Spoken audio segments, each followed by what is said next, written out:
আল্লাহ যখন যা করে বান্দার ভালোর জন্য করে। হয়তো প্রথমের দিকে আমরা সেটা বুঝতে পারি না, কিন্তু সময়ের পরিক্রমায় যখন বাস্তবতা নিয়ে সামনে আসে, দিন শেষে আমরা বলতে বাধ্য হই আসলেই ওই দিন ওই ঘটনাটা হওয়াতে ভালোই হয়েছে। আল্লাহ কখনো বান্দার ক্ষতি চাই না। আল্লাহ যদি ক্ষতি চাইতেন সকালের নামাজ না পড়ার কারণে কান্না করে দিতে পারতেন, যদি আল্লাহ ক্ষতি চাইতেন দুপুরে নামাজ না পড়ার কারণে ল্যাংড়া করে দিতে পারতেন। আল্লাহ সেটা চান না। আল্লাহ চাই বান্দার সব সময় ভালো। আর মা তো দেখেন জন্ম দেওয়ার কারণে সন্তানের তো অপরাধ করার পরও মা সন্তানের প্রতি কতই ভালোবাসা, কতই মায়া, বাবার কাছ থেকে সন্তানের পিঠকে বাঁচাই ফেলছে, এরকম হাজারো মা আছে ওই মায়ের জন্য। কিন্তু আল্লাহ পাক রব্বুল আলামিন বান্দার উপর কতটুকু ভালোবাসে দিয়েছেন সেটা আমরা বান্দারা বুঝতে পারি নাই বলে শয়তানের ফাঁদে বারবার পা দিয়ে আটকাই যাচ্ছি। মনে রাখবেন, মনের মধ্যে কথাটা বসাই ফেলবেন, আল্লাহ যখন যা করে বান্দার ভালোর জন্যই করে। একদিন না একদিন সেই ভালোটা আপনার বিবেকে এবং মনে প্রমাণ হয়ে সামনে চলে আসবে। আমি বুঝাতে চাচ্ছি আমাদের সাথে সবচেয়ে কানেকশন কার বেশি ভালো থাকতে হবে?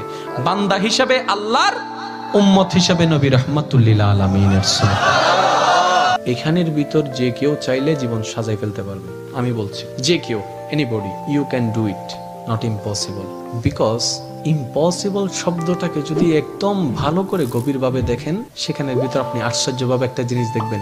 ইম্পসিবল একটু যদি ডিফাইন করেন, ভাগ করেন, দেখবেন আই এম পসিবল।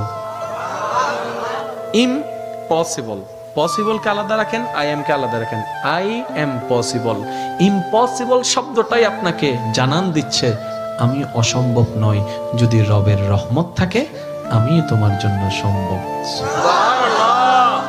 বিদেশে যাওয়ার আগে আপনার এলাকায় দেখেন টিকিট চলে আসছে, ভিসা চলে আসছে, টিকিটের টাকা নেই। অনেক ছিল, কেমনে কেমনে টাকার ব্যবস্থা হয়েছে, সে বিদেশ চলে গিয়েছে।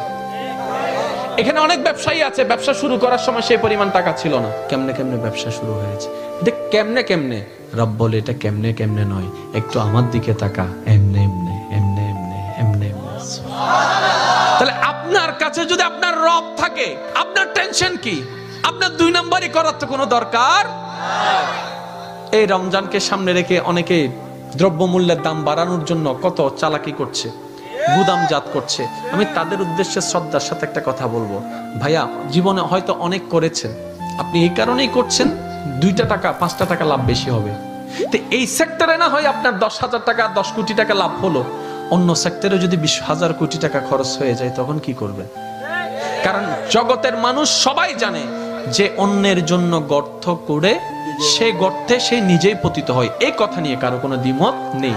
যে অন্যের কষ্টের কারণ হয় সে নিজের জীবনে কষ্টকে দাওয়াত দেয়, এই কথা নিয়ে কারো কোনো দ্বিমত নেই। আপনি ধর্মের কথা বাদ দেন, একজন মানুষ হিসেবে চিন্তা করে দেখেন, যারা কোটিপতি তারা বাজারে যাচ্ছে না, অফিস থেকে টাকা দিয়ে দিচ্ছে, ঘর থেকে স্লিপ দিয়ে দিচ্ছে, ফোন করলে বাজার চলে আসতেছে, হিসাবও নিচ্ছে না। কিন্তু আমাদের মতো যারা গরিবরা আছে, দিনে এনে দিনে খায়, অল্প কিছু টাকা ইনকাম করে সেখান থেকে কিছু ভাগবটারা করে চাউল নেই, অল্প করে চাউল নেই, অল্প করে ডাল নেই। একবার ভেবে দেখেন তো, আপনি যেগুলাকে মওজুদ করে দাম বাড়িয়ে দিচ্ছেন, এগুলা আপনি আমি কেউ বানাই নাই, সব রবের দেওয়া নিয়ামত।